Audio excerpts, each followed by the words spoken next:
Asalaamu calaykum kusoo dhawaada channelka Riyaaq Run Channel. Maanta waxaan inoo wadaa cabitaan yar oo fudud laba nooc loo sameynayo insha Allah.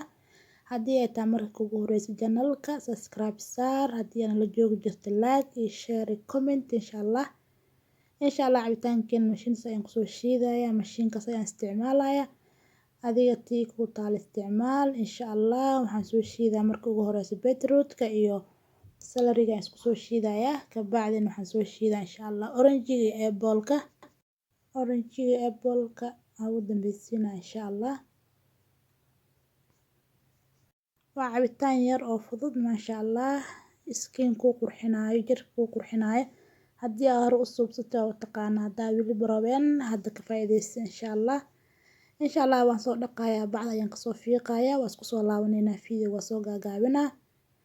Bacda ayaan ka soo fiiqay beetroot-ka iyo celery-ga waan soo dhaqay. Haddana waxaan bilaabaa mashiinka inaan ku shiido insha Allah. Mashiinka ayaan shiidanaya.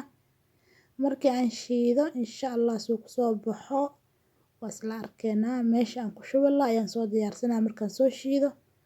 Hadda waxaan bilaabaa inaan shiido insha Allah. Haddana meesha ayaan ku shubayaa 2 koob ayuu ii noqday. Maasha Allah ayuu ku soo baxay gaduud qurux maasha Allah. Haddii aad macaan jeceshahay sokor ayaa ku darsan kartaa. Haddii aad kalena waxaa ku darsan kartaa malab insha Allah. Laakiin macaan kama jecli saas ayaan ku cabaa insha Allah. Adiga ayaa dooq iska leh mid ka rabta isticmaal malabka ama sokorta insha Allah. Barobey hadda hore u barobeen waa cabitaan yar oo fudud maasha Allah insha Allah. Haddana intaas ayaan ugu baxay kii koowaad. Haddana waxaan tusayaa orange-ga iyo apple-ka insha Allah.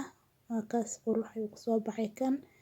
Intaas ayaan ugu baxayaa maasha Allah lagama sheekay karo qoys ayuu qurux badan yahay macaankana maasha Allah waaye. Hadda liinta ayaan soo kala goosanaya aan soo fiiqa waa soo dhaqaa insha Allah. Waa soo gaagaabina insha Allah. Waa soo dhaqay waan soo kala jiray liinta noocaas waaye gaduudka. Lima beeli waa maasha Allah. Lima beela iyo apple waaye insha Allah. Mashiinta la ku shiidaya isla ayada la ku sii shiida insha Allah.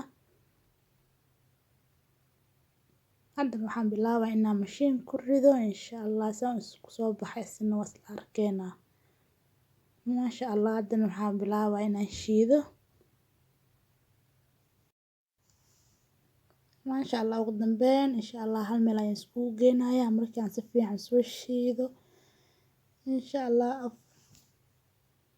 4 koob ayuu ii noqday insha Allah. Cabitaankii 4 koob maasha Allah kala nooce kala macaan maasha Allah. Mid ku qanciyo barobey adigana insha Allah. Intaas ayaan kusoo gabagabeynaa video-ga. Haddii aad ka heshay like iyo share iyo comment.